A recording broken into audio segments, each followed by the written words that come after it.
Saludos amigos, ¿qué tal? Muy buenas noches. Aquí arrancamos otra emisión de Noticiero Universal, hoy 28 de mayo. Como siempre agradecidos de esta oportunidad de llegar hasta sus hogares con las principales noticias que acontecen en el país y a nivel internacional. Recordarles que pueden también sintonizarnos en la página teleuniversotv.com. Vamos a arrancar de inmediato porque la verdad hay muchas informaciones que compartir de diversas vertientes, pero lo vamos a hacer con una muy lamentable, preocupante y que no ha generado suficientes detalles hasta el momento porque apenas aconteció esta tarde.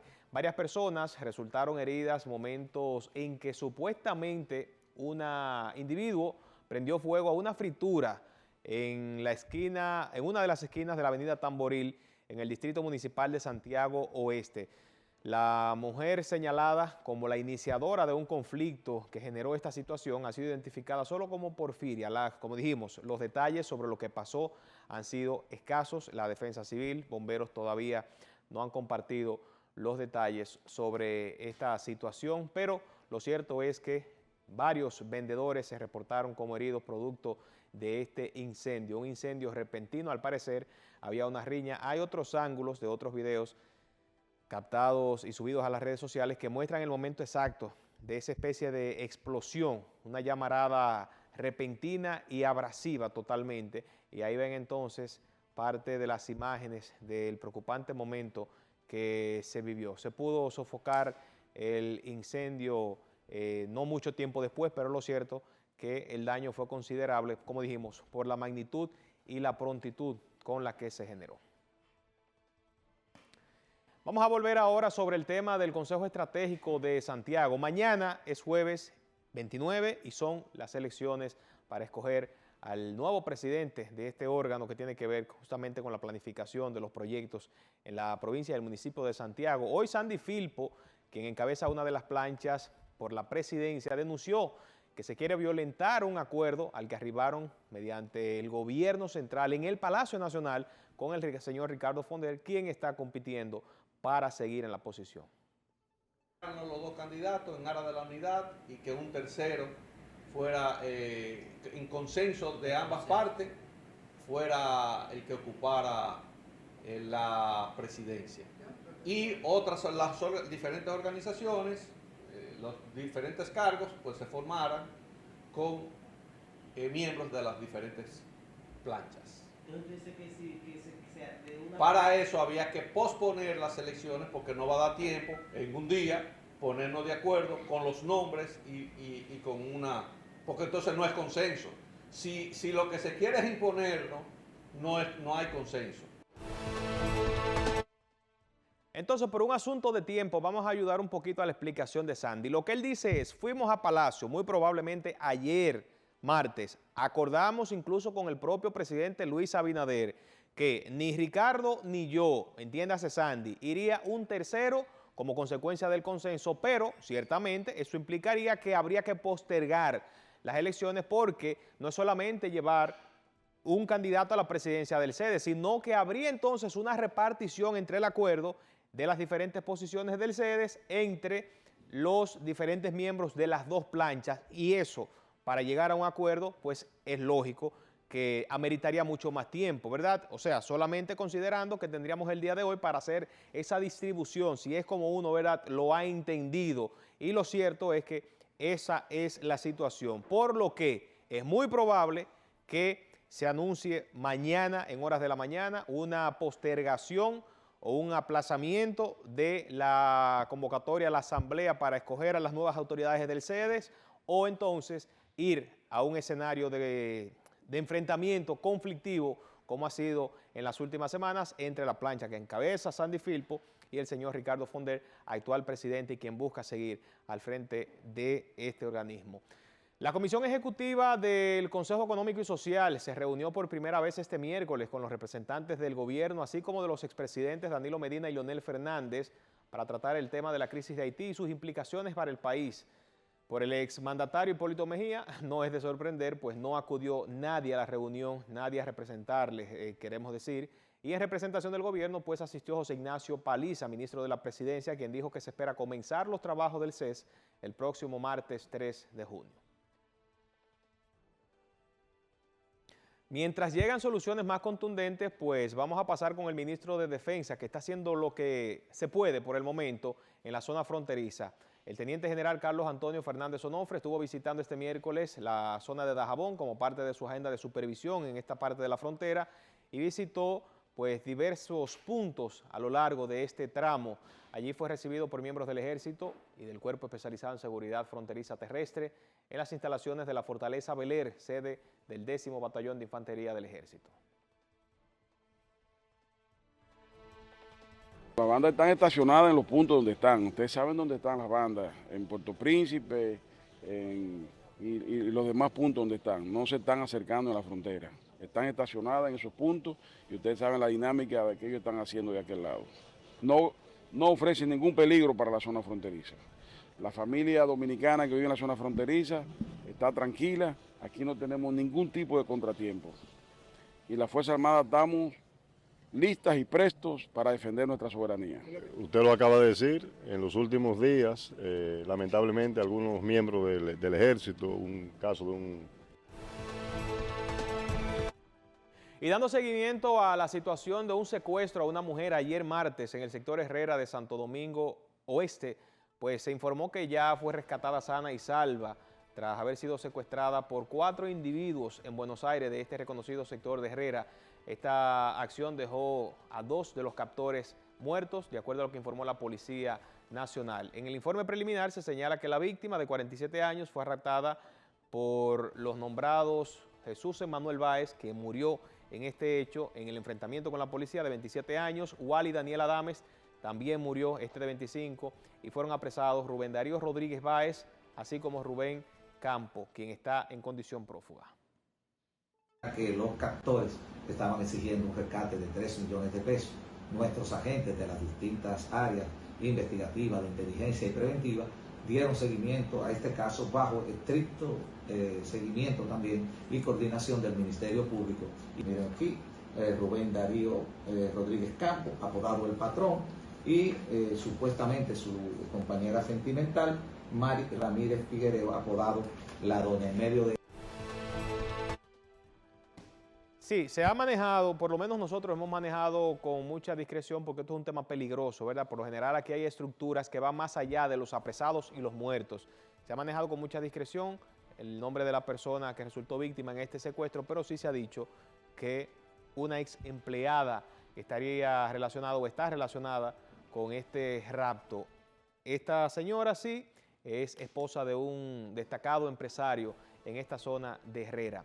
Los jueces del Tercer Tribunal Colegiado de Santiago condenaron a 20 años de prisión a un recluso acusado de quitarle la vida a otro tras propinarle varias puñaladas en el Centro de Corrección y Rehabilitación Rafael Hombres.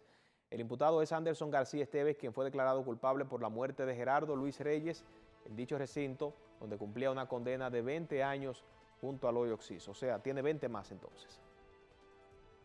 Ese fue el interno que ultimó al otro. Correcto. Anderson García fue que cometió el hecho a Gerardo Reyes y ya fue condenado en el día de hoy, le realizaron 20 años.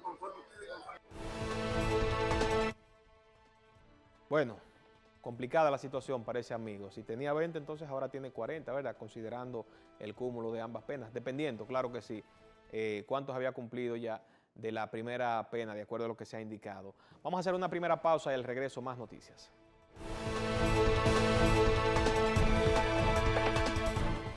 Miren, estamos de regreso con Noticiero Universal y para continuar con otras informaciones, les recordamos que también puede accesar a lo que compartimos aquí, así como en Teleuniverso al Día, en nuestras redes sociales.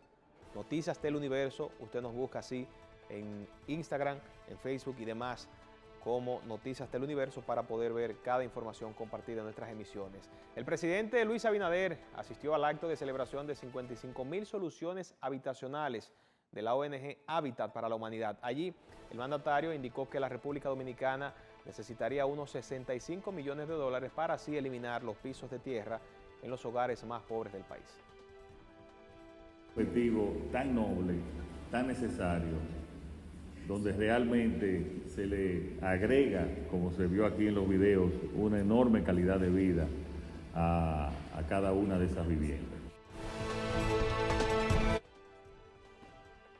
Y sobre el polémico debate en torno a la posible creación de un Ministerio de Hombres, la contraparte, el Ministerio de la Mujer, Mayra Jiménez, también ha salido al frente rechazando esta propuesta tras considerarla innecesaria y desconectada de la realidad del país.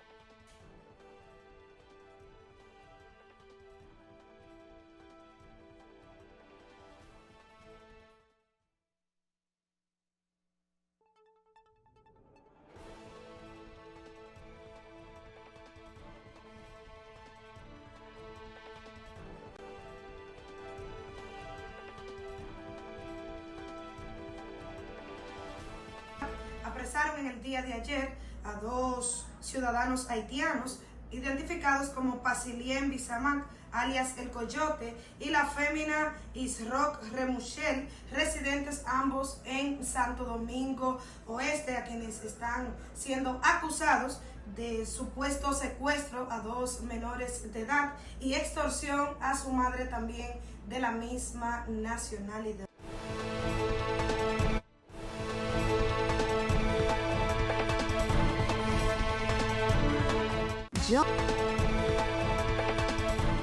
Señores, miren, vamos a volver sobre el tema de Ángel Martínez, quien pues sigue acumulando querellas formales por difamación e injuria. Qué curioso que los que están siendo sometidos por difamación e injuria sean los que más alto hablan y los que más malas palabras utilizan en sus medios de comunicación, como que hay una incongruencia o una explicación, ¿verdad?, a este fenómeno. Lo cierto es que se ha sumado a los querellantes el amigo periodista y analista político, muy buen analista, Vargavila Ribelón.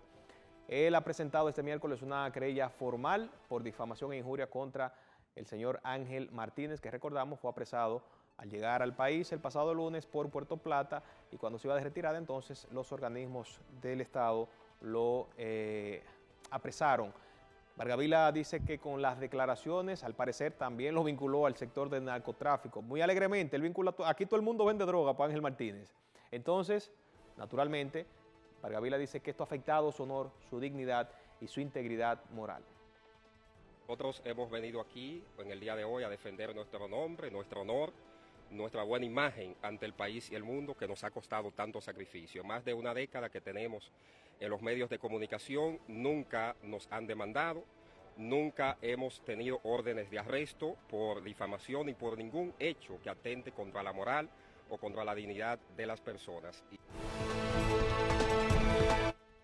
Uno aprende a no meter la mano al fuego por nadie aquí, pero por lo menos uno puede destacar en lo que conoce que Vargavila es un tipo que se maneja con mucha decencia. Y eso es lo que pasa aquí, con las denuncias alegres y sin responsabilidad. Lamentablemente, no hay cárcel para el tema de la difamación y la injuria, ni en la jurisdicción actual, ni se contempla en el proyecto que muchos dicen ley mordaza, porque viene precisamente a hacer asumir responsabilidades a quienes se dedican a negociar, a chantajear a través de los medios de comunicación y precisamente a buscar likes y views con acusaciones alegres. Lamentablemente no hay pena para ese tipo de gente que se dedican a ese ejercicio permanentemente.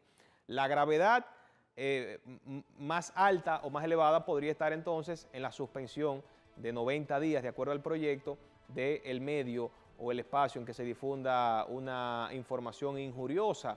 Pero para que ustedes vean entonces que mientras llega lo de la cárcel, lo peor que le puede pasar a alguien, a un comunicador como es esta persona, es que se sigan acumulando querellas que hablen de su descrédito y de su desconfianza. El director de Dirección General de Compras y Contrataciones, el amigo Carlos Pimentel, qué distinto, señores, qué diferente es la forma de abordar los temas. Hoy dice que ese proceso controversial en donde se licitaron chacabanas por valor de 18 millones de pesos por parte de Cancillería es un proceso de contratación que se realizó con transparencia. Estas chacabanas serían utilizadas para la organización de la 10ª Cumbre de las Américas que se celebrará en el país.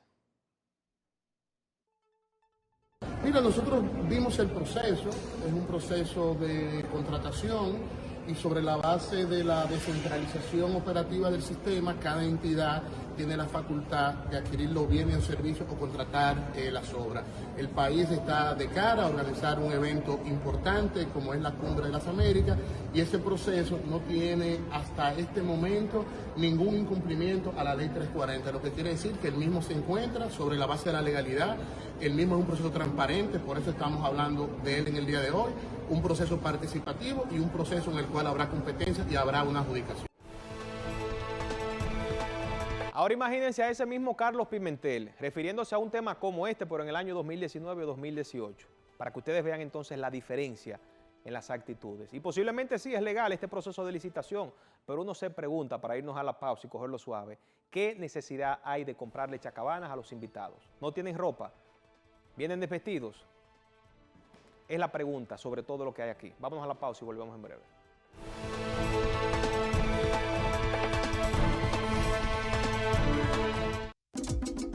Hola, soy la República.